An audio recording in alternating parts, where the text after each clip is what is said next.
Hello everyone, this is part 31 of What If Naruto Trains Seriously, and I hope you guys enjoy this video and to like, to subscribe, to share, and check out the playlist, to see more comment down below. Now let's start the intro. They call me a god. They call me a god. They call me a god. Join my membership, the perks are great. It's in the description. With the conclusion of the summit meeting, Naruto parted ways with Mei and Gaara and returned home with Tsunade, Jiraiya, Yugito, Konan, Kyuki, Kakashi, and Guy. While Kakashi remained as unflappable as ever, Guy had been incredibly disappointed upon realizing that he had missed out on such an intense battle.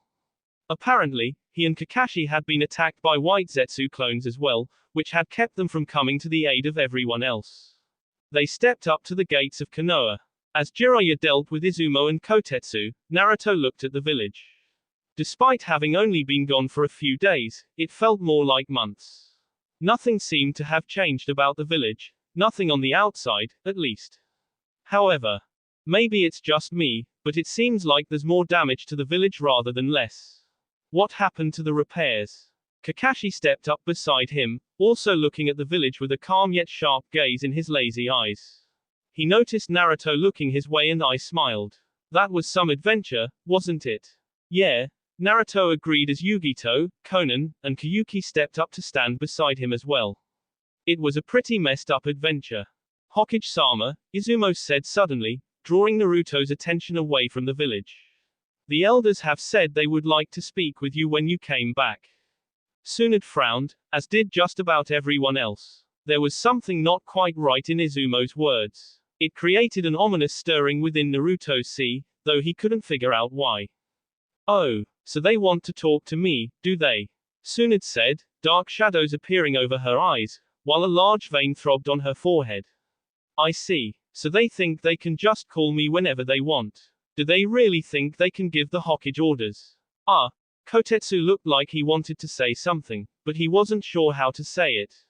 Naruto thought he was probably just scared of invoking Tsunade's legendary anger. Well, whatever. Tsunade waved her hand airily as though warding off a bug. I'll go and see them now. Brat, you and everyone else should head home. You've gone through a lot, so I want you to get some rest. If it's an order from my Hokage, then I have no choice but to obey, Naruto said with a theatrical sigh. Oh, shut up, brat, Tsunade shot back, a good-natured smile on her lips. Since you all have something to be doing, I think I'm going to take a dip in the hot springs, Jiraiya said. If I hear that you've been peeping, Tsunade began in a warning tone. Ha ha ha. Do you really think I would peep like some lecherous old man? The expression on Tsunade's face, on all of the women's faces, told Naruto everything he needed to know. Do I really have to answer that question? So harsh, Tsunade. They split up after entering the village.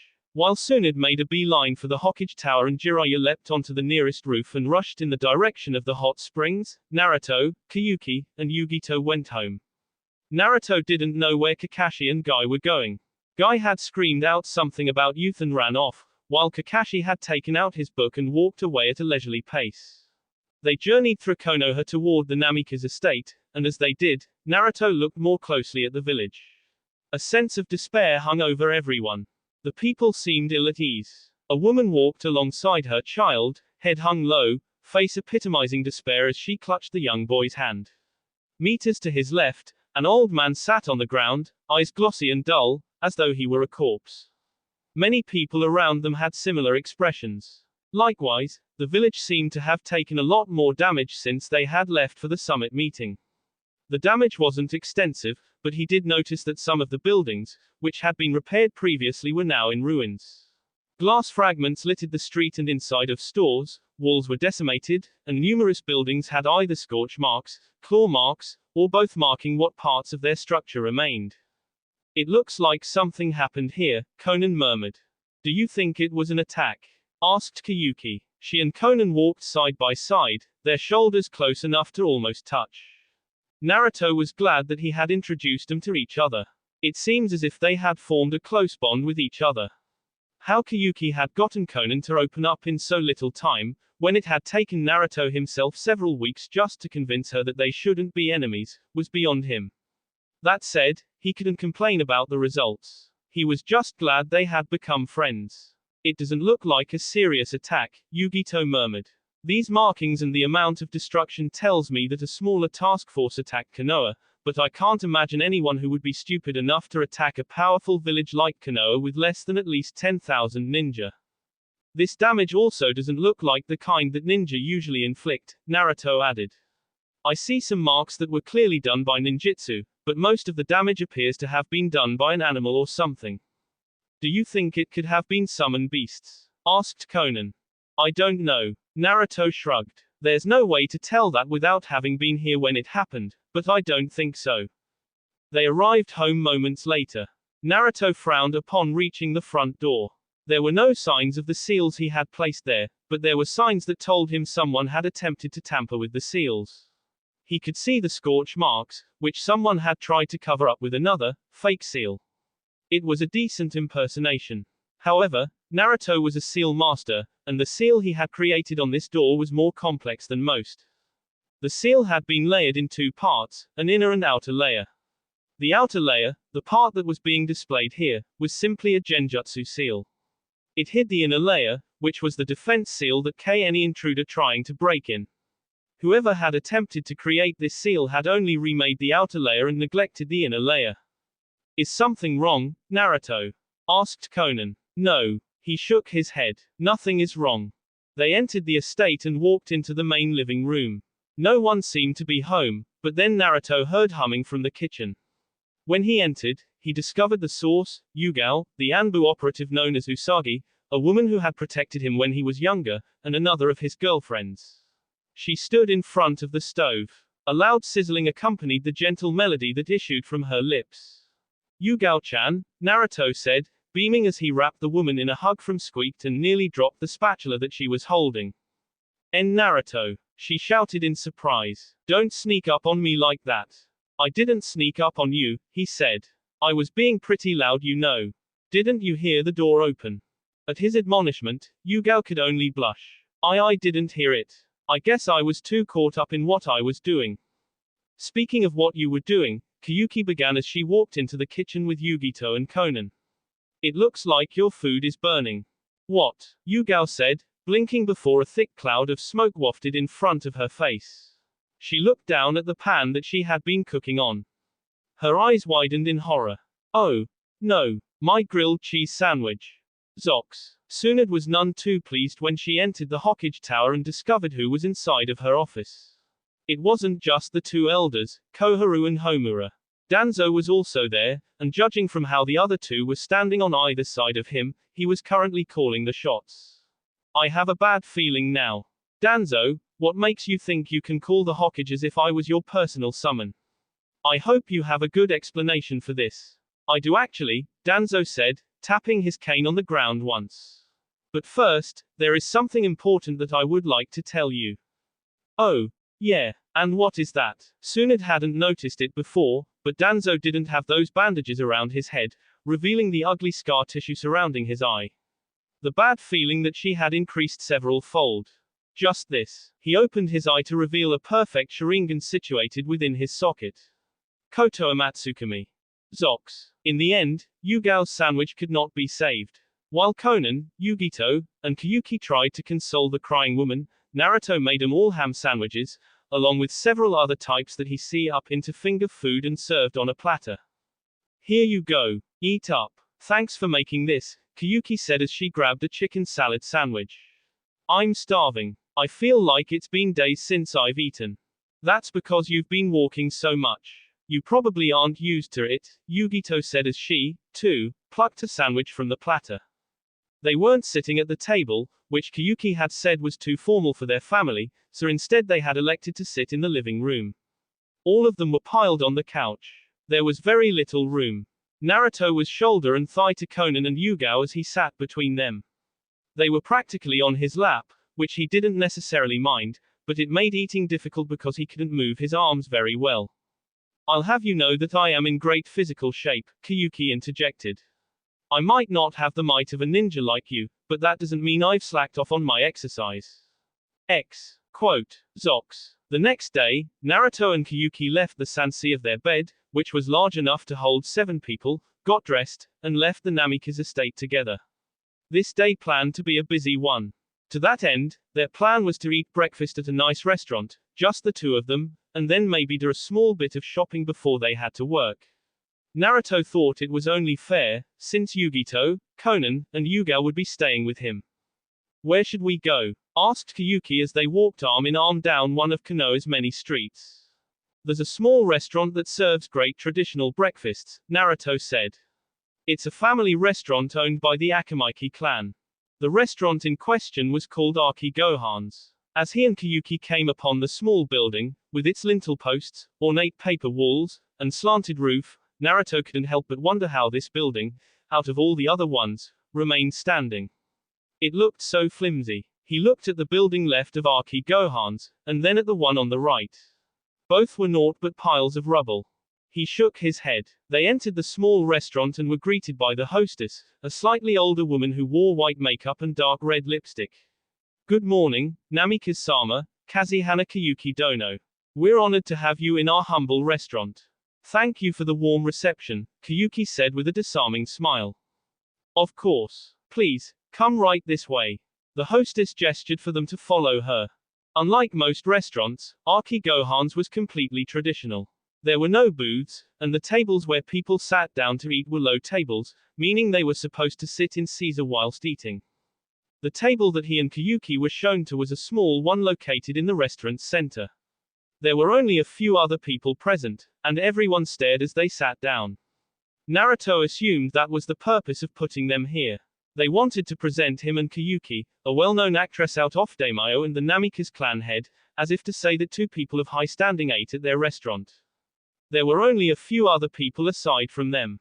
A small family of 4, 2 older gentlemen, and a young woman wearing a Konoha headband. After the shock of seeing him and Kyuki eating in such a casual restaurant wore off, the people returned to their meals, though the 2 children belonging to the family continued staring. Please wait here for one moment, the woman said. Our waiter will come to take your orders. Thank you, Naruto said. Take your time, Kyuki added. We're in no hurry. Just then, a chime sounded, and 3 people wearing brown cloaks entered the restaurant. The woman noticed them. She graced him and Kyuki with one last smile before heading over to the front. Naruto could hear her greeting of, "Welcome to Aki Gohan's," from where he sat. It's going to be tough, Kyuki said suddenly. When he looked at her, she elucidated her words by saying, "Being away from you, I mean. I've become so used to having you constantly by my side these past few weeks that not seeing you every day will be hard." The people in large brown cloaks walked past their table. Naruto frowned at him, but he put the trio out of his mind and took Kyuki's hands within his own. I don't really like it either, but you know, so long as you carry my kunai, you can call me to your side anytime. He paused. A wry smile appeared on his lips. Unless I'm otherwise preoccupied with something else. Also, do you remember how to use your chakra? Yes. Kyuki nodded. I remember everything you taught me. Good. In the event that you are in danger, be sure to apply chakra to that seal on the bottom of the kunai's handle. I know. A waiter came to take their orders. Meals at Aki Gohan's were specialized. There was only one real meal, a traditional breakfast with white rice, miso soup, and fermented soybeans. Customers were allowed to choose their main dish, which could either be grilled fish, rolled omelette, chicken, or tofu. While Naruto chose the grilled fish, Kyuki chose the tofu.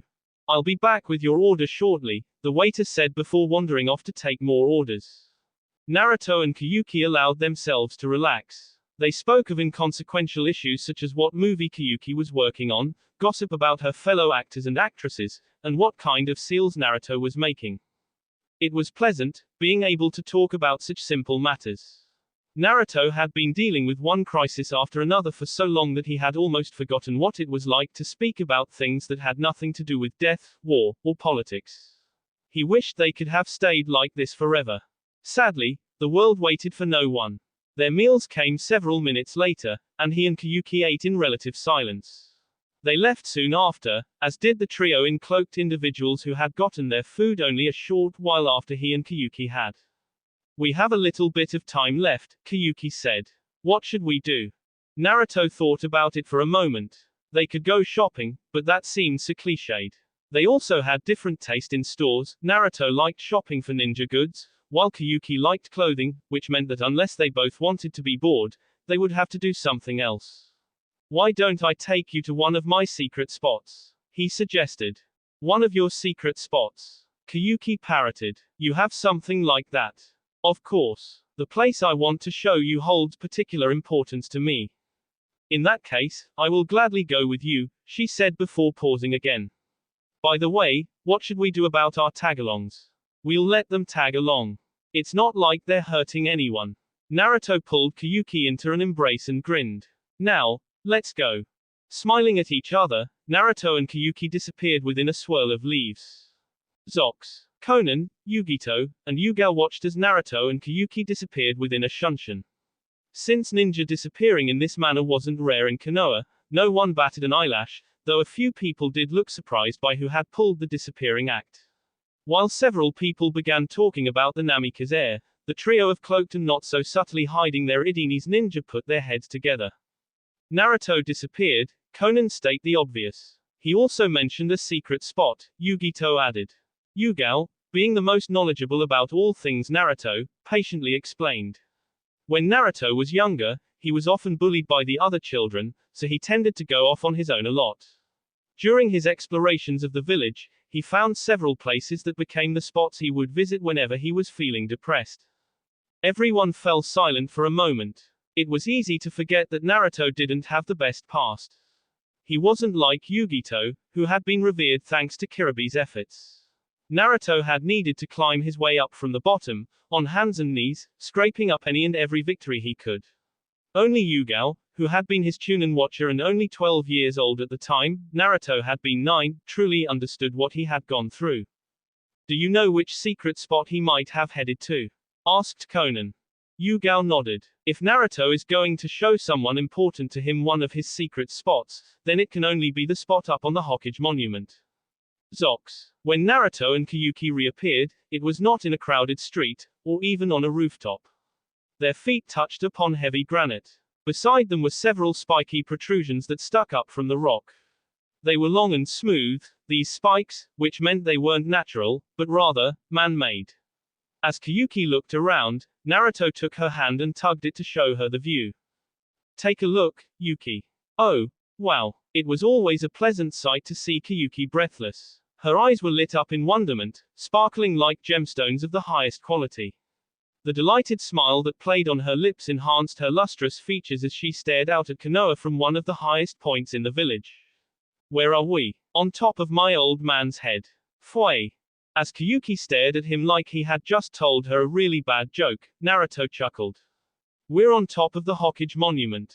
To be more precise, we are standing on the Yondaime Hokage's head. He rapped his knuckles against the nearest spike. These spikes you see are his hair. Oh. Kiyuki blinked, seemingly unable to form words properly. Naruto tugged Kiyuki to him. She squealed in surprise when he pulled her to the ground, but all Naruto did was sit with his back against his father's hair, while spreading his legs and letting Kiyuki rest in between them.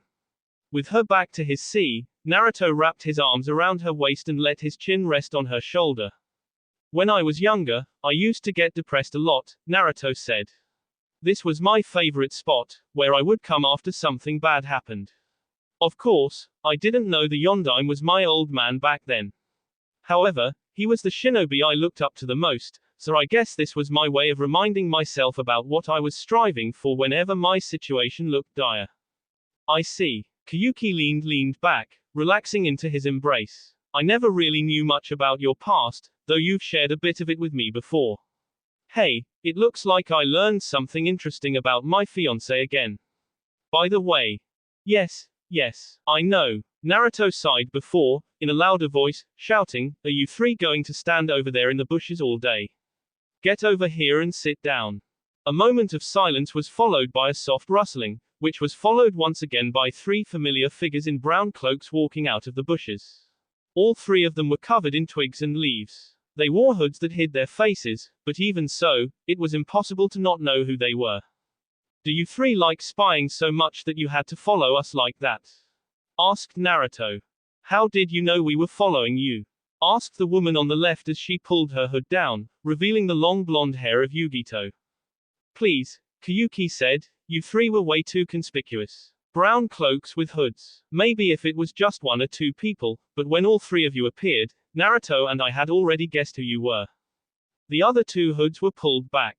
Yugito, Yugao, and Conan all blushed at being seen through so easily. It was almost sad, really. They were ninja, so they technically should have specialized in stealth. Then again, it wasn't like they were trying all that hard not to be spotted. Chuckling, Naruto patted the spot beside him. Since you three are here, why don't you join us? We have at least an hour before everyone needs to get back to their duties.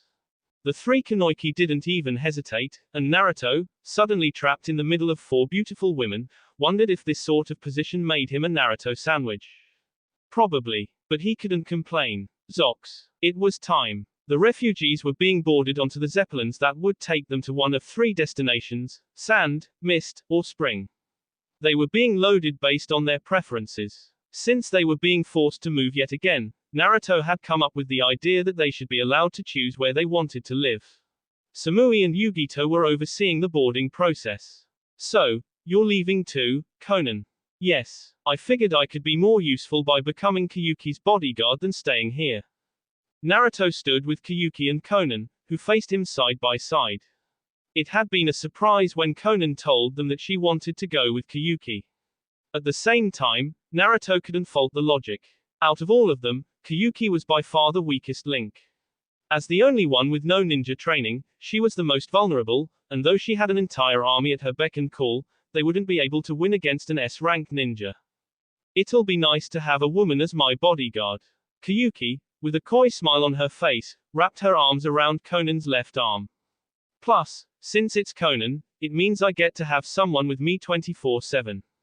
Yes, I suppose that's true, Naruto agreed, though he was sure a part of the reason Kyuki wanted Conan with her was so she could have someone to sleep with. She was rather cuddly. We're going to miss you, Conan said. And I'll miss both of you. Since it would be a while since they saw each other again, Naruto made sure that the K he gave Kyuki and Conan K longer than normal. Sadly, his K with Kyuki was interrupted when the daimyo to the land of spring pinched his butt. He glared at her, but all she did was smile and wave before she and Conan boarded the zeppelin. Yugito walked up to Naruto as the zeppelin ascended. It, along with the other four currently docked in Konoha, ascended into the sky and began moving through the air. He and his fellow Jinchuriki watched side by side as the zeppelins became smaller and smaller, until they were nothing more than tiny dots in the distance. It looks like things will settle down now that Conan and Kyuki aren't here, Yugito said. Yeah, Naruto said, reaching out and grabbing Yugito's hand. It's just you, me, and Yugao now. It was going to be strange not having Kyuki and Conan around anymore. They had been such an intricate part of his life for the past few weeks, and now that they were gone, it felt like a small hole had opened inside of him. Of course, it wasn't painful. They would see each other again. However, he was going to miss them. At least there's one good thing to come from all this. Naruto turned to look at Yugito. What's that? Grinning like a cat that had finally caught a canary, Yugito said, with only Yugao and I here, it means I can have you all to myself whenever Yugao is on a mission. As always, Yugito's logic was infallible. Zox. Because of her position as the leader of the Kumo refugees in Konoha, Yugito needed to stay with her people. Lodgings had been set up for her. They were temporary. Just like how Konoha planned to build housing units inside of the village for Kumo's displaced people, Yugito would eventually move in with him once everyone was fully integrated. For now, however, it was just him and Yugao. It's been a long time since it was just the two of us, hasn't it? Asked Yugao from where she sat at the dining room table. She wasn't in her Anbu armor. Instead, she wore a pair of lacy red panties and one of his orange t-shirts. Naruto thought the way the shirt stretched across her bust flattered her figure well. Naruto was in the kitchen. A pan sat on the stove in front of him, and the sizzling sounds of chicken being cooked in oil filled the air. He still wasn't much of a cook, but he could at least cook the basics well, thanks in no small part to Jiraiya, who had been a stickler for healthy eating during their training. The dish he made was seared in oil, a simple but delicious meal, especially since he had added lemon rinds to the chicken. He had also prepared a salad. Well, his clone had prepared the salad, but it amounted to the same thing. When the food was finished cooking, he set the chicken onto 2 plates, grabbed the bowls containing the salad, and wandered into the dining room. Here we are, he said as he set down Yugao's plate and salad bowl in front of her. 1 lemon seared chicken with a side salad. Thank you for cooking this, Yugao said as Naruto sat across from her. It's no trouble. Naruto grinned. I'm happy to cook for you. Yugao's blushing smile was simply adorable. He really didn't understand how a fully grown woman could blush and act so demure, especially one who was capable of an entire squadron of Chunin-level ninja by herself. It was one of life's great mysteries. As they were eating and chatting, something soft brushed up against Naruto's leg. He frowned, looked under the table, and, not spotting anything other than Yugao's feet set firmly against the tiled floor, looked back up and began talking again. It was while he was telling Yugao about the finer points of ceiling that he felt something brush against him once more. The feeling of soft skin against his calf made him pause. He looked under the table again. Again, there was nothing but Yugao's feet and legs. Is something wrong, Naruto? Asked Yugao. No. Naruto looked back up. Nothing is wrong. Yugao smiled with an innocence that he now realized was feigned. He frowned. If that was how she wanted to play it, then 2 could play at this game. Zox. What are you doing, Yugao? She didn't answer him with words. Kicking him in the stomach, she forced Naruto to let go of her and slid out from underneath him. Her kunai had fallen to the floor. She lunged for it, but Naruto was too fast. He kicked the kunai further away and tried to place her in a submission hold. Yugao was having none of it. She slipped away from him with her superior agility, spun around, and threw a heel kick into his crossed arms. Her foot shook as Naruto went skidding across the floor. She didn't wait for him to recover. Launching herself forward, she began a coordinated assault, throwing a combination of powerful kicks and punches that many others would have been hard-pressed to slip through. Yugao, why are you doing this? Naruto asked as he backed away, weaving between her attacks. Why was she doing this? That was a good question. She didn't really know why she was doing this. Wasn't it just something that she had to do? She needed to do this, even if she didn't know why. She wished she had a sword. This would have been a lot easier if she did. However, her sword was not with her. Yugao had not thought about it at the time, since she and Naruto were having sex and the idea just never crossed her mind. That was probably a mistake on her part. Naruto didn't attack back, despite how she had him on the ropes. He backed away, constantly retreating to give himself more room, though he had to know that he was being backed into a corner. Yugao kept up the pressure. 1, 2, 1, 2, kick. She moved in accordance with her Anbu training. Naruto admirably blocked or dodged all of her attacks. However, he was unable to keep it up for long, as she had finally backed him against the wall. This was her chance. Yugao attacked with all of her speed and might. She needed to end this before Naruto could turn the situation around. Right as she was about to make contact with Naruto, he vanished before her eyes. Shocked, Yugao didn't even have the time to so much as blink before something pricked the back of her neck and darkness engulfed her. Zox. Yugito woke up with a start, jumping into a sitting position as though someone had shocked her body with a lightning jutsu. She looked around. Nothing was out of place. Her plain room with its single dresser, nightstand, and bed looked the same as it did when she had gone to sleep. She also couldn't feel any intent, which meant that no forthcoming attack had woken her from slumber. So, then, what had? Knock, knock, knock. Reaching underneath her pillow, Yugito grabbed the kunai that she always hid there. She stood up and slowly walked to the front door. Pausing for a second, Yugito cracked the door open to see who was on the other side. She was shocked. Naruto, what are you doing here? I'm sorry for coming so late, but something just happened and I couldn't think of who else I could turn to, Naruto said. Can I come in? Yes, please come in. Thank you. Yugito stepped aside and opened the door for Naruto. She blinked when she realized that he was carrying Yugao in his arms. The woman's legs swung back and forth, her feet poking out of the blanket he had draped over her. Yugito caught a whiff of the air as they passed. The smell of S was strong on them both. Is there anywhere I can set her? He asked. The bed, Yugito replied, absently pointing toward the only bed there. Her house, like all of the Kumo refugee houses, was just a single-story building with the bare minimum furnishings. There was no kitchen, just a small bathroom with no shower. It didn't even have carpet, just wood tiles. Naruto walked over to the bed and set Yugao down. Yugito stood behind him. She watched curiously for a moment, and then decided to sate her curiosity. What's going on? I'm not sure, Naruto said. Yugao just tried to K me. I knocked her unconscious, but I didn't know what to do, so I brought her here. Yugao tried to K you. Yugito needed a moment to let that sink in. Yugao had been Naruto's bodyguard ever since he was little. She had protected him from danger more than anyone else. One could even say that she was the reason he hadn't been K when he was younger. What's more, they were now in a relationship. For her to try and him. Why would she try to K you? That makes no sense, she said out loud. I know. Naruto gave her a mirthless smile. Kyuubi says he senses foreign chakra inside of her that's a close match for an Uchiha. I can only guess that Danzo is the one behind this. I know he has a Sharingan implanted into his eye, but I'm still not sure how he could cast such a powerful genjutsu over Yugao. What do you plan on doing? Asked Yugito. I'm going to visit Tsunade. She should be able to help me confront Danzo and get this situation resolved. Can I ask you to look after Yugao while I'm gone? Yugito didn't even need to think twice. Of course. Yugao is a friend and part of our family. You can count on me. Thank you. Naruto offered her a smile before disappearing within a Hiraishin. With nothing better to do, Yugito sat down on the bed and, putting a hand on Yugao's head, began to tenderly run her hands through the woman's hair. Yet even as she sat there, a chill ran down her spine. She didn't know why, but her stomach had twisted itself into knots.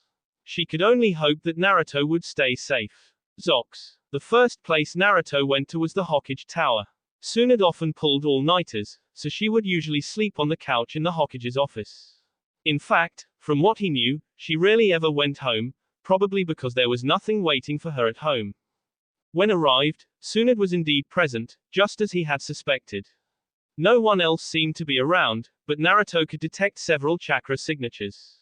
They were well hidden, so he couldn't tell where they were or how many. He assumed they were her Anbu guards. Granny, Naruto said as he walked into the room. We have a problem. Tsunade looked up from her paperwork. Upon seeing Naruto, she straightened up and nodded. You're right. We do have a problem. She snapped her fingers and three things happened. The door closed, several Anbu appeared out of thin air, and all of them pointed their weapons at Naruto. Namikaze Naruto, you are under arrest for betraying Konoha. What? Gazing at all of the people around him, at the Anbu in their masks and dark cloaks, and at Tsunade who still sat behind her desk, Naruto realized that his suspicion that Danzo was somehow controlling Yugao was likely more accurate than he had realized. He didn't know how. However, if he had a powerful Sharingan, then controlling a ninja, or even several ninja, was possible. That said, he never expected Tsunade to fall under Danzo's control. Is this some kind of joke? Asked Naruto. Why would I joke about something like this? Tsunade answered his question with one of her own. Naruto could have argued with her. He could have tried to make her see reason, could have told her that she was being controlled. He didn't. There was no point. If Tsunade was being controlled to the point where she would arrest him, then it wouldn't matter what he said to her, she wouldn't listen. In which case, sorry, Granny, but I can't let you arrest me until I've taken care of a pesky weed. Without waiting for a reply, Naruto immediately Hiraishined back home.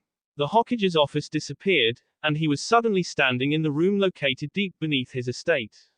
The gray walls with numerous bookshelves pressed against them, the tables that had scrolls spread out across them, all of it was familiar. It had been a surprisingly long time since he had come down here. Sitting down at a table, Naruto crossed his arms, and leaned back in his chair, losing his mind to thought. Danzo was somehow controlling people, at least, he assumed it was Danzo. He had no proof, but only a powerful Sharingan could control someone to this extent, and the only person with a Sharingan in Konoha was Danzo. Of course, it could have been Madara, who had the ability to warp anywhere.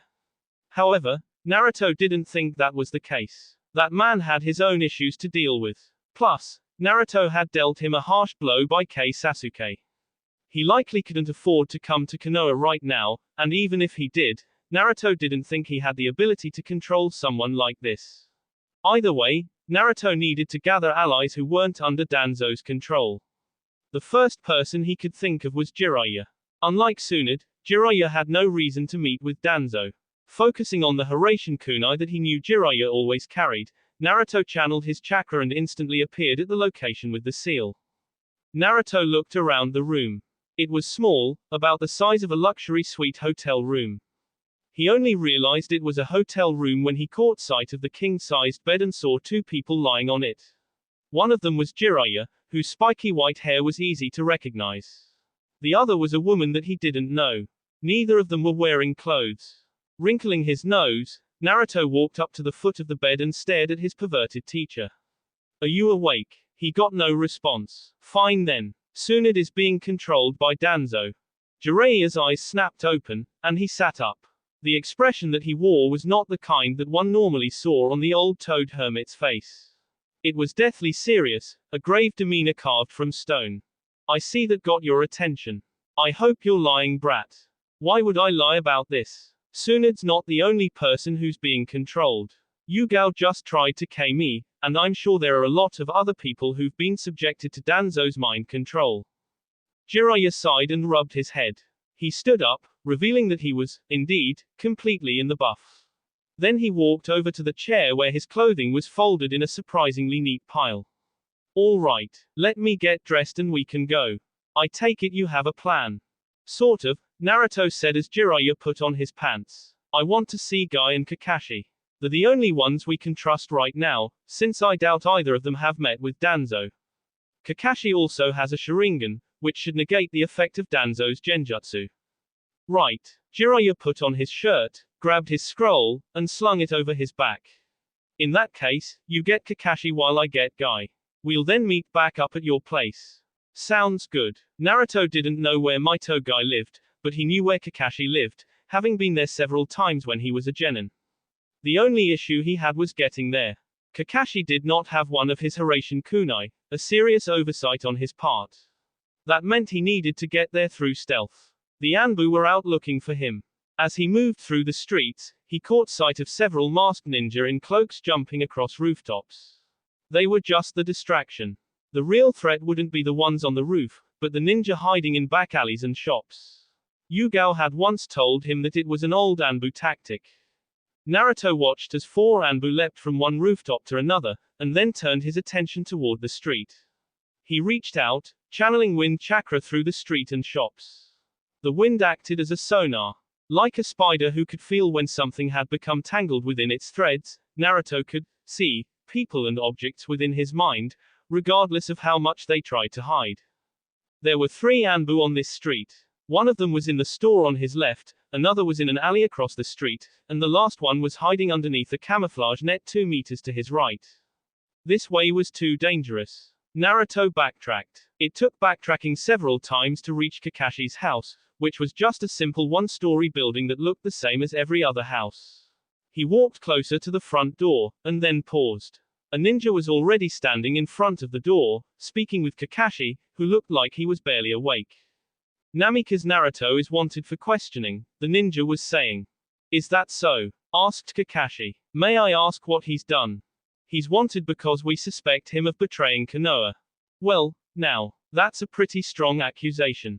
As the other ninja spoke, Naruto stepped out of the alley, making eye contact with Kakashi. When he was sure he had the man's attention, he tapped his right temple. Kakashi nodded once, and then opened his closed eye.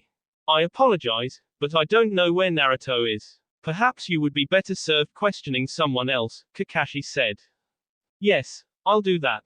Naruto waited several seconds after the ninja walked off before heading over to Kakashi's. His sensei stepped aside and allowed Naruto to walk in, then closed and locked the door behind him. Leaning against the doorframe, Kakashi eyed Naruto. "I'm guessing something has happened." Naruto nodded. "Danzo is controlling the ninja of Konoha with the Sharingan in his right eye, though I have no idea how." He's even managed to place Tsunade and Yugao under his control. I can see how that would be a problem, Kakashi said, closing his eyes. Have you already spoken with Jiraiya? Yes. He's going to pick up Mito Guy. We're meeting back at my place. Kakashi nodded and moved away from the wall. That sounds like as good a plan as any. Let's go. Right. Naruto placed a hand on Kakashi's shoulder, and together, they disappeared within a Hiraishin. Zox. Guy and Jiraiya arrived at the Namikaze estate half an hour after Kakashi and Naruto. Since they were the only ones Naruto knew who weren't potentially under Danzo's influence, they did not bother trying to find anyone else. The risks were too great. Instead, they all sat around Naruto's table in his Fuinjutsu study and discussed the problem. It's getting really crazy out there, Jiraiya said. His arms were crossed, and though his expression seemed light-hearted, Naruto knew that he must have been frustrated. After all, even now, he was still in love with Tsunade. There are shinobi everywhere, and all of them are searching for you. Guy and I were stopped several times by shinobi asking if we knew where you were. I'm kind of surprised they didn't try breaking into here. I've created several powerful seals that have enveloped this estate in a barrier, Naruto told him. The only reason you, Guy, and Kakashi made it through is because I let you through. Anyone else will be instantly repelled. It was a barrier seal known as the Rokuten Togata Fuin, or the Six Heavens Pointed Seal.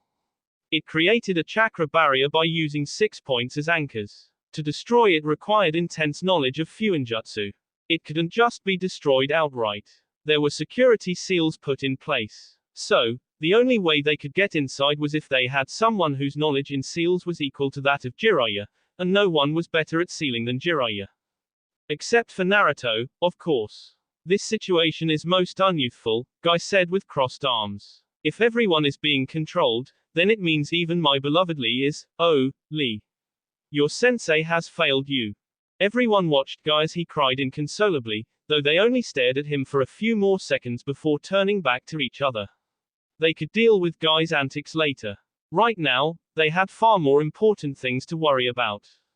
We need to find Danzo, Jiraiya said at last. That's the only way we'll be able to get everyone back to normal. Genjutsu induced via the Sharingan could be dispelled in 2 ways. The first way was the natural way, either by causing pain or by using the dispelling technique. The second way was by K the caster and using Fuinjutsu to reverse the Genjutsu's effects. If Danzo truly was controlling these people via the Sharingan embedded into his left eye, then just K him wouldn't be enough to dispel it. Fortunately, Naruto was already thinking up a seal that would work. There was just one problem. Do any of you know where he is? Kakashi and Guy shook their heads, indicating that neither of them knew where he was. On the other hand, Jiraiya stroked his chin as though deep in thought and hummed. I've never been able to locate his base, Jiraiya began, but I have my theories about that. Do you have a map of Konoha? Yeah. Hold on a second while I get it. Naruto stood up and went over to a desk sitting on the corner. After rummaging around through one of the drawers, he pulled out a scroll, which he took back to the table. Laying the scroll on the table and unfurling it revealed that it was a large map of Konoha. This isn't bad, Jiraiya remarked. Though the cartography is slightly off. Anyway, beneath Konoha there are a series of underground bunkers. Unseal a brush and some ink, Jiraiya quickly circled several areas of Konoha. These bunkers were created by the Nadaime Hokage in the event that Konoha was ever invaded. They were supposed to protect the civilians while giving the shinobi ambush points from which to attack from. But that changed once old man Sarutobi made those bunkers inside of the Hokage monument, right? Naruto said. Right. Jiraiya nodded. I had always assumed the root forces were located in one of these bunkers, but I could never find them. He paused. However, what if I was thinking too small? What if Danzo expanded and connected all of the subterranean bunkers together? Root is a small force consisting of no more than 200 ninja. They could easily move from one bunker to the next and we would never catch wind of it.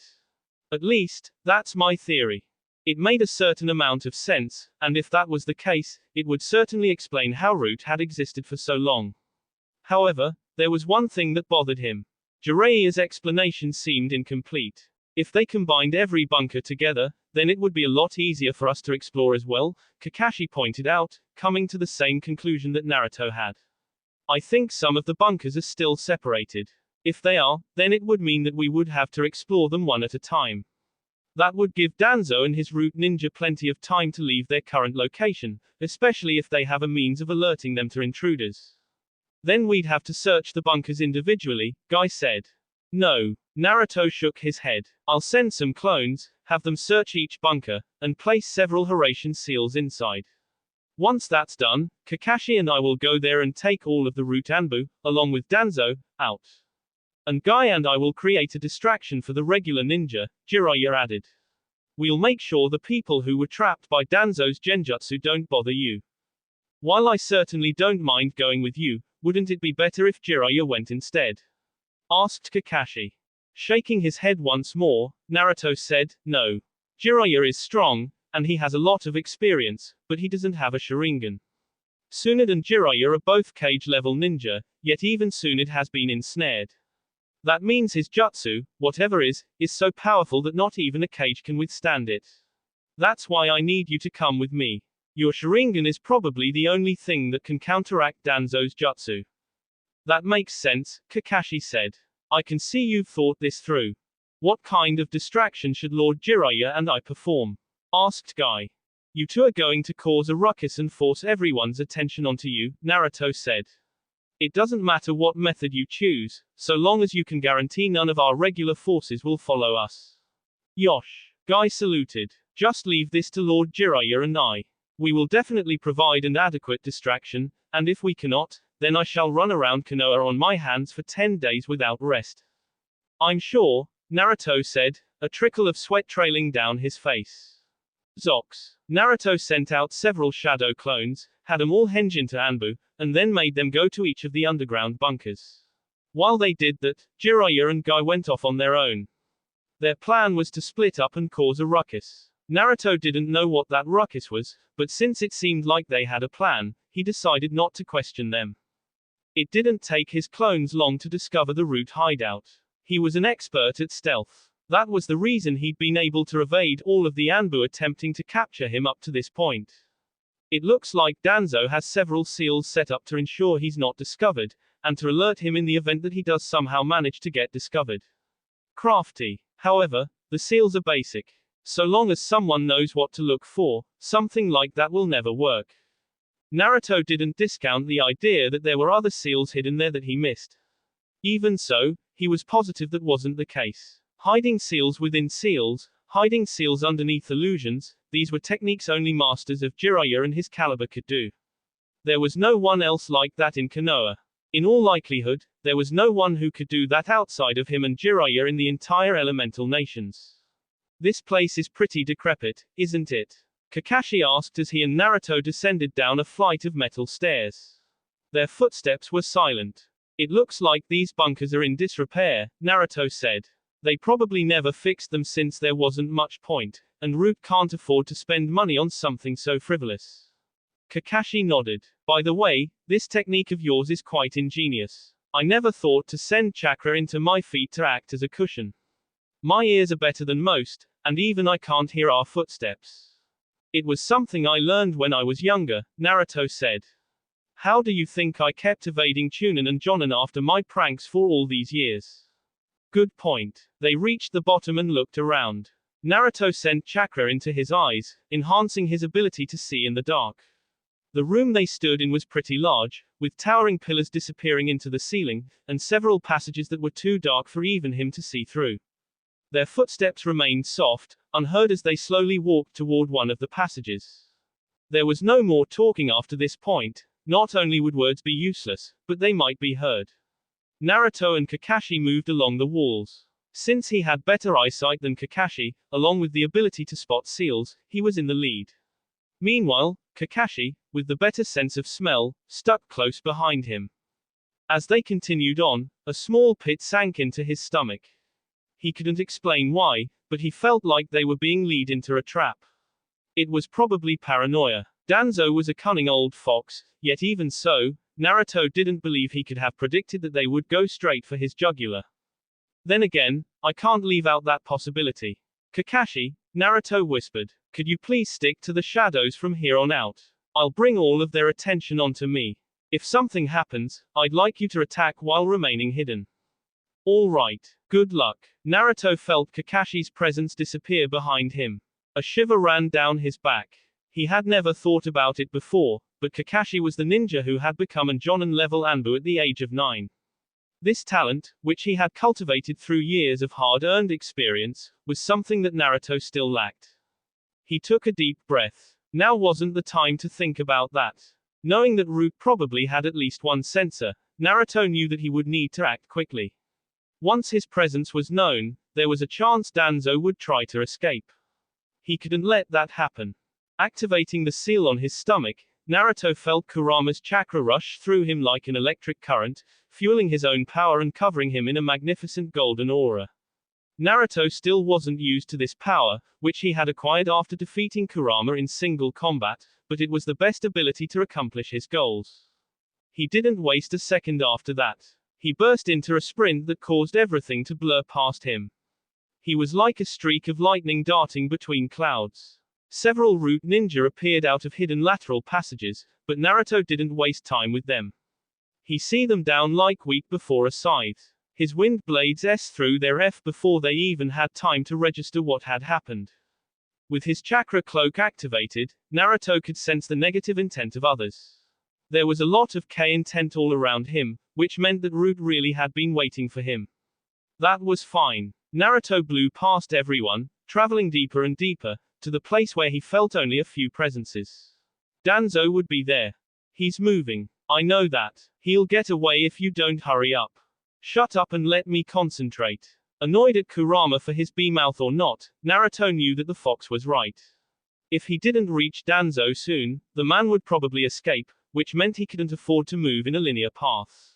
He needed to think outside of the box. If Danzo is below me, then all I need to do is go down. Here we go. Grinning, Naruto formed a Rasengan in his left hand, added wind chakra, and then his hand into the ground.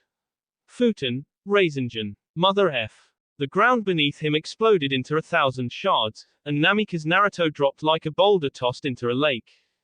Zox. Jiraiya split off from Guy, who said that he was going to cause a ruckus and keep the regular ninja off Naruto's back. He didn't know what Guy had planned.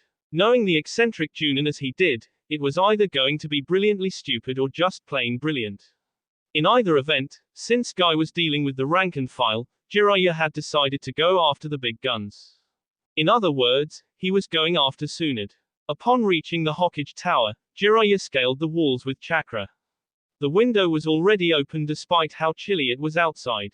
He had no trouble hopping onto the windowsill and peering into the room. It didn't take long to find Tsunade. She was lying face down on the couch, several bottles of sake scattered around her. One of her legs had fallen off the couch along with an arm, but the other leg was resting against the armrest. Jiraiya couldn't see her face. All he saw outside of her legs was her plump A. Her A is just as amazing as I remembered. On any other occasion, Jiraiya would have used this moment to pretend like he was going to sneak a peek.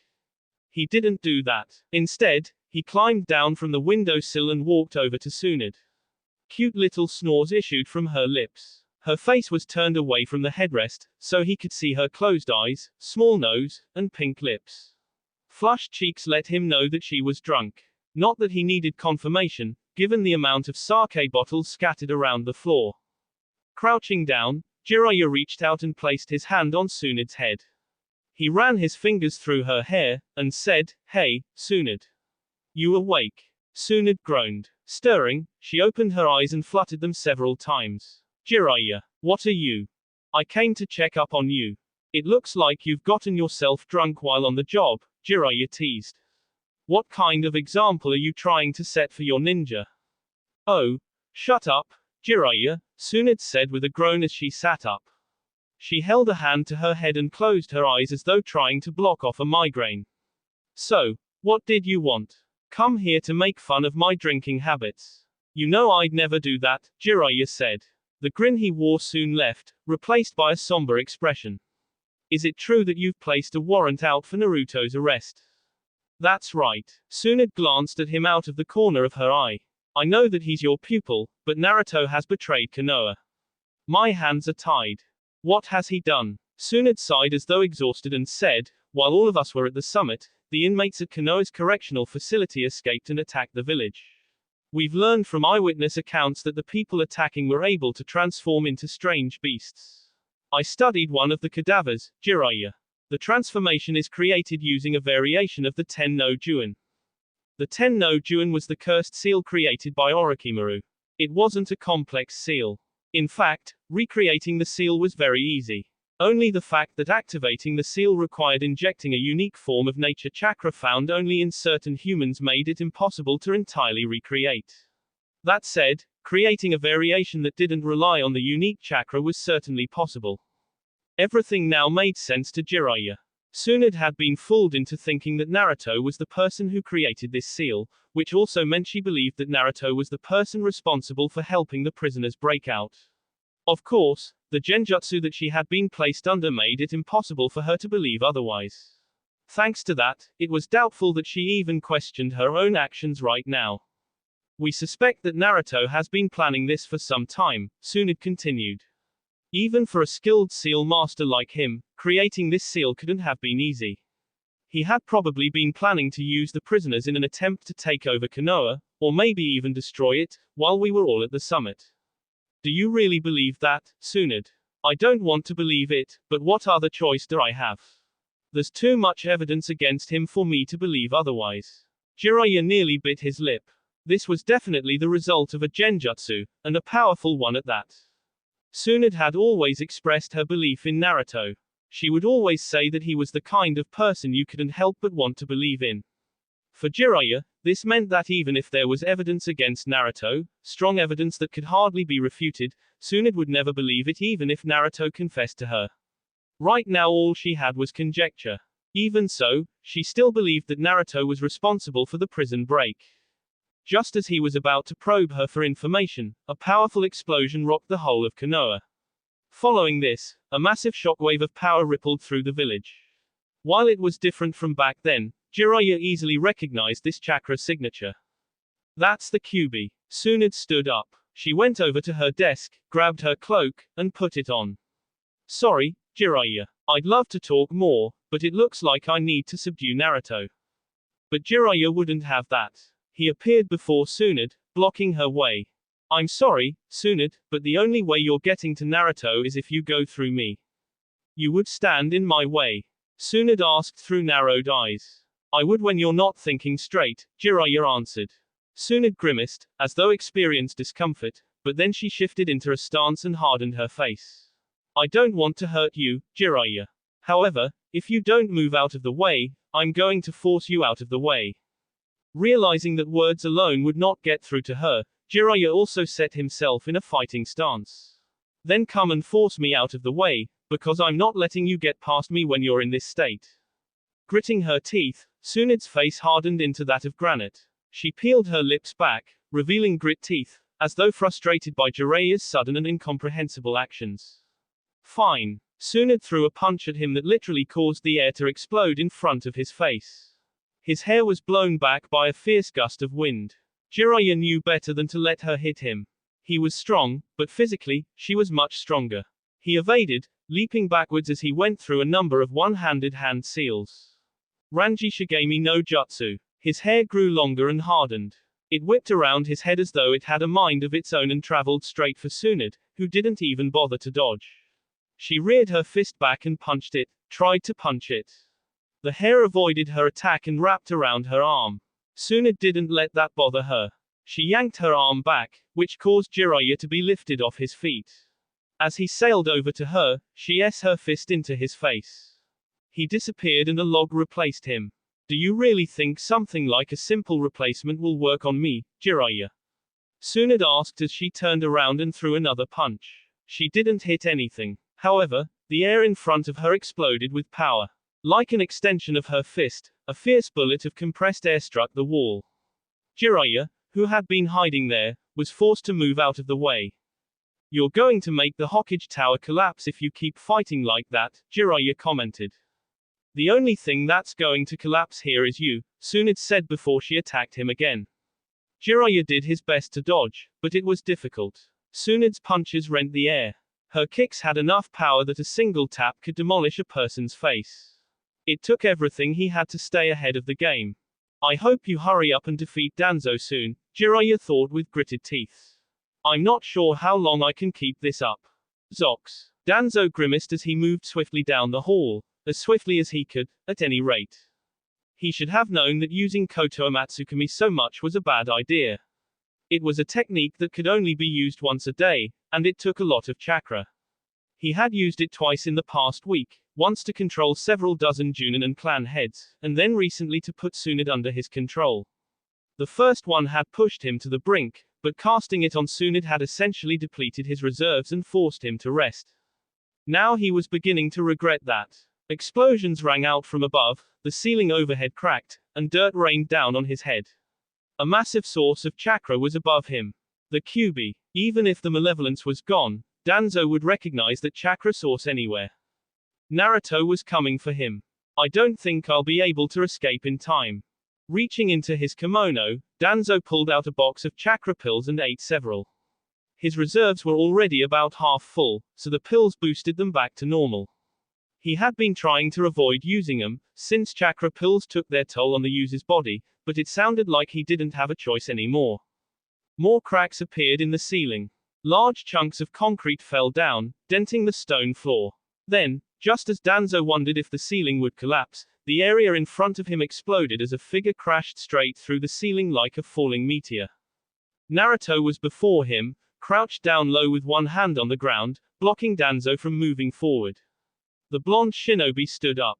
His orange and black haori rustled as he drew his father's famous tri-pronged kunai. I'm glad I caught up with you, Naruto said. Now then, Danzo, you've become a serious problem, so it's time for you to rest. Danzo knew there was no escape now. He had miscalculated Naruto's strength, and also how far the man would go when pushed into a corner.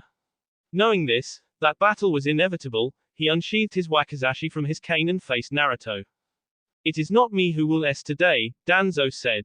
What I'm doing is for the good of Konoha, and I still have a lot to do. You are hindering my plans to make Konoha great again, to make it feared, and for that, I will kill you. Naruto clicked his tongue. It seems talking isn't going to get through to you. Fine, then. Let's have our fists do the talking. HMPH. Your brash and impulsive attitude is going to get you killed.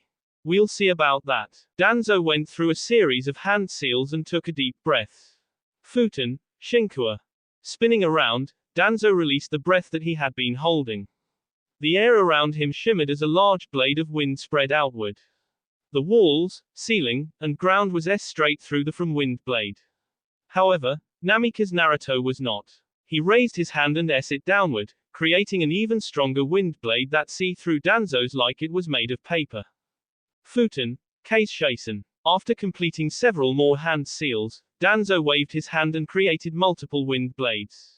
Each blade of wind into the other, combining to create a giant wind blade, which into the one that Naruto had created.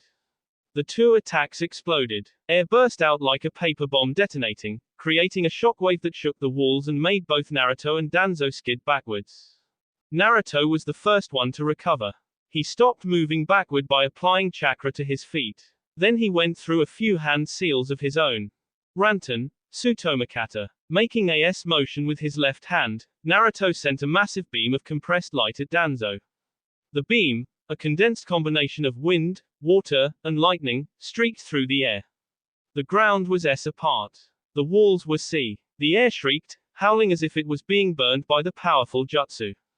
Danzo remained calm and went through several hand seals. Futen, Shinkugen. After performing the necessary hand seals, Danzo channeled chakra through his mouth and blew on his wakizashi. A greenish aura emitted from the blade as it was encased in wind chakra.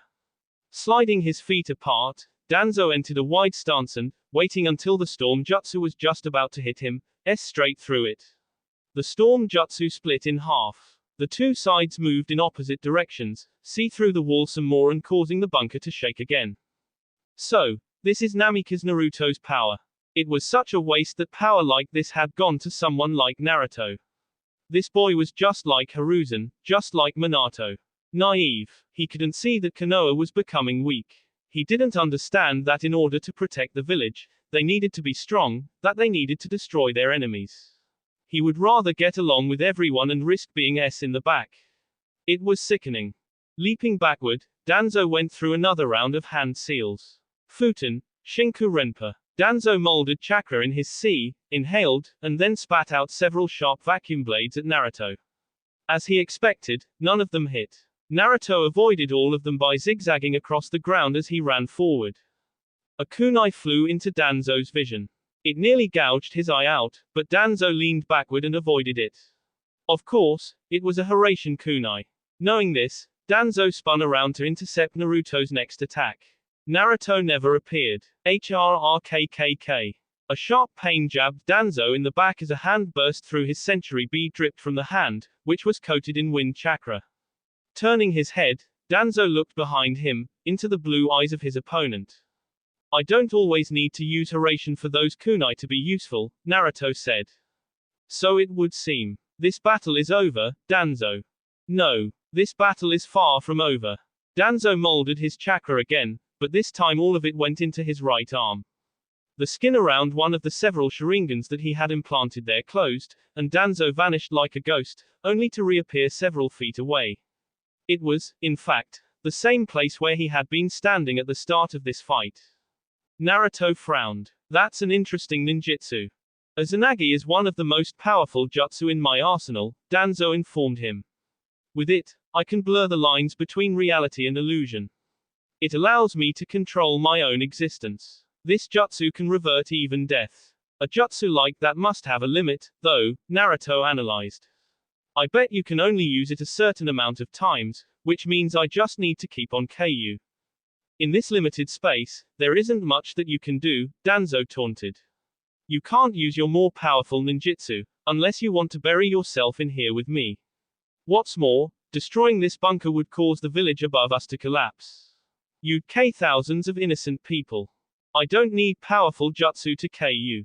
Naruto scoffed as he sped through a series of hand seals. Don't get too full of yourself. Hyoten, Aizusupia. Just as the name suggested, a large spear of ice appeared in front of Naruto, gleaming brightly in the low lightning. Another burst of chakra sent the spear flying. Danzo dodged it, of course. It wasn't like the spear was hard to avoid. Yet the moment Danzo moved to the left, Naruto appeared right in front of him, and drilled him in the sea with a Rasengan.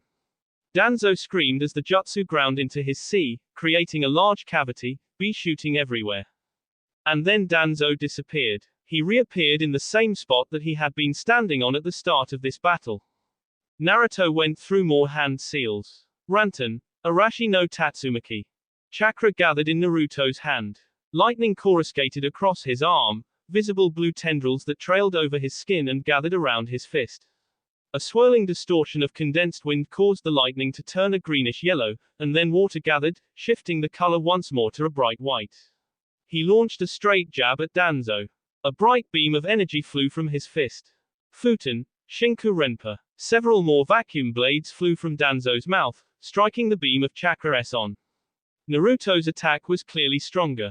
However, it was also unstable because so many different types of chakra were combined into it. When the blades struck the beam detonated with the force of a tempest.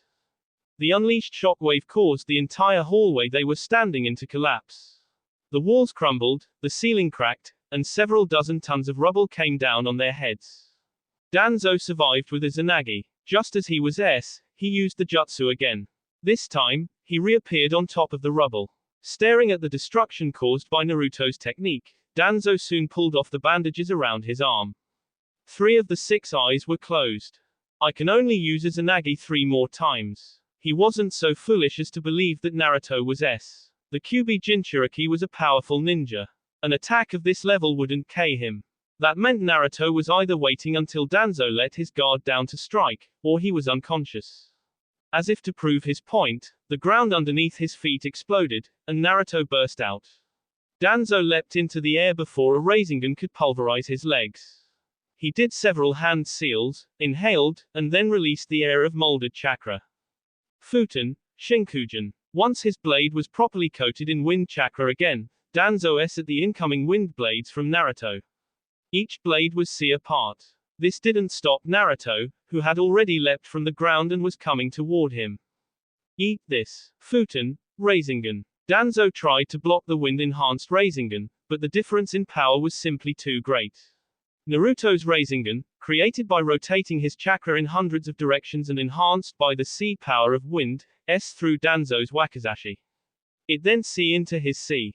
He disappeared and reappeared, once again, on top of the rubble. The fourth eye closed. Kage Bunshin no Jutsu. Naruto appeared from above, two of them. One of them had a Rasengan hovering over their hand, while the other fed it with chakra. The Rasengan expanded. It soon became the same shape as a beach ball. Then it grew twice that size. 3 times that size. As the clone helping feed it chakra dispelled, Naruto thrust out his fist and fell toward Danzo like an avenging angel. Udoma Rasengan. Danzo leapt back as Naruto S into the ground. The mountain of rubble exploded, fragments flying everywhere. Danzo coated a kunai with wind chakra and see through the debris that tried to pummel him. He continued to move backwards to gain some distance. Hyoten, Aizusupia. He was speared from behind. Danzo looked down at the ice spear jutting from his sea. Then he fell backwards with a thump, his eyes growing glassy. He disappeared again. The fifth eye closed. I see how your jutsu works now, Naruto said as he stared at the newly reincarnated Danzo. That Izanagi technique is just a powerful genjutsu that allows you to change reality to suit your whims. However, it requires you to S one of your eyes. You only have 2 left now. As expected of a Namikaze. Your ability to analyze my jutsu is remarkable. He went through several more hand seals. However, do not think that I'll be beaten just because you know how my jutsu works. You're the one who's underestimating me, Naruto said from behind Danzo, who barely had a second to respond before sword composed entirely of wind L his heart. He disappeared and reappeared again. The sixth eye closed. You might be cunning, but I'm a lot more powerful than you are. You can't defeat me. It's when someone is confident enough to say something so stupid that they lose, Danzo said. Despite this, he knew that he was in a bad situation. All of his eyes except Shisui's had been destroyed, he was running low on chakra, and Naruto still seemed to have plenty of power left. He was at a complete disadvantage. What happened to all my ninja? Surely even Naruto could not have K'd them all.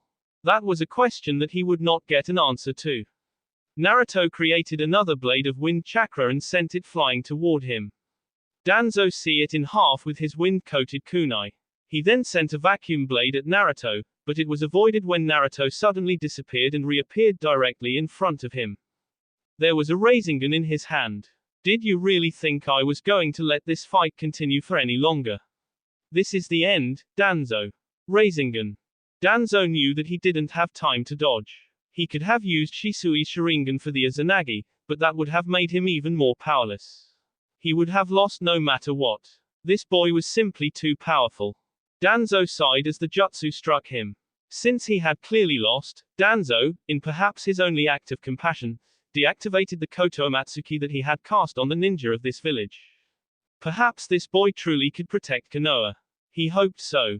Zox. The mind-controlling genjutsu seemed to dispel itself with Danzo's death. Naruto didn't know how that worked, since he had been under the impression that more work would be required, but the people who had been under its influence returned to normal. That said, Tsunade hadn't been pleased when she came to and discovered the mess that had been made of her office. Naruto heard that Jiraiya had received a severe beating for his part in that. After apologizing to him, Tsunade dropped the charges. They had been made under false pretenses anyway. It wasn't like that mattered in the end. The real problem was Yugao. She had been avoiding him since the genjutsu was dispelled. Whenever he searched for her, she wouldn't be anywhere.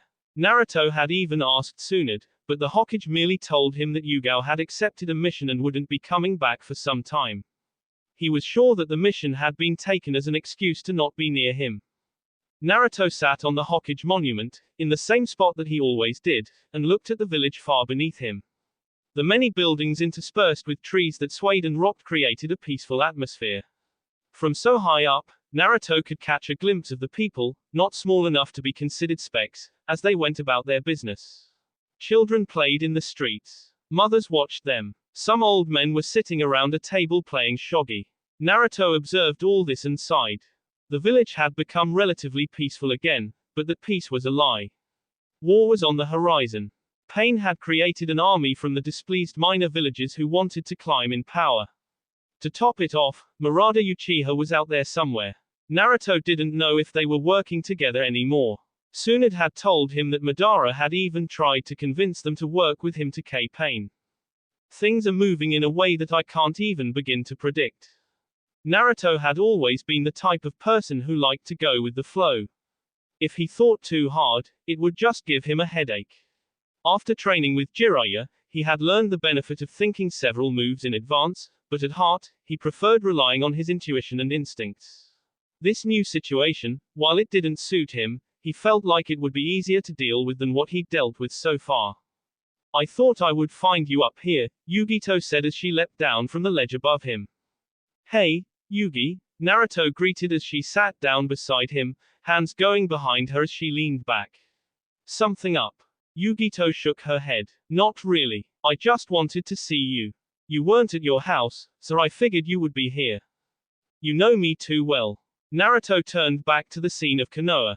However, a warm hand landed on his, slightly rough and with calluses from using kunai. Yugito's hand was probably not what a regular man would consider feminine, but he'd never given two squats about that. I heard Yugao's gone on a mission, Yugito said. Naruto's shoulders involuntarily slumped. Yeah. She felt pretty awful about what happened, you know, about how she tried to K you. I could imagine. What are you going to do? Asked Yugito. What am I going to do? Naruto raised an eyebrow and looked at her. The moment she gets back, I'm going to ambush her, take her back home, and screw her brains out until she realizes that I never once blamed her for what happened. Yugito snorted and blushed at the same time. She covered her face with a hand, as though doing so would mask the redness of her cheeks. He thought he heard giggling but couldn't be sure. That sounds like something you would do. Yugito scooted closer so she could lean her head against his shoulder. As Naruto wrapped an arm around her to keep them both stable, he wondered what the coming months would have in store for him. It was probably going to suck. That will be all for this video. Be sure to like, subscribe, share, and comment down below for more videos. Goodbye.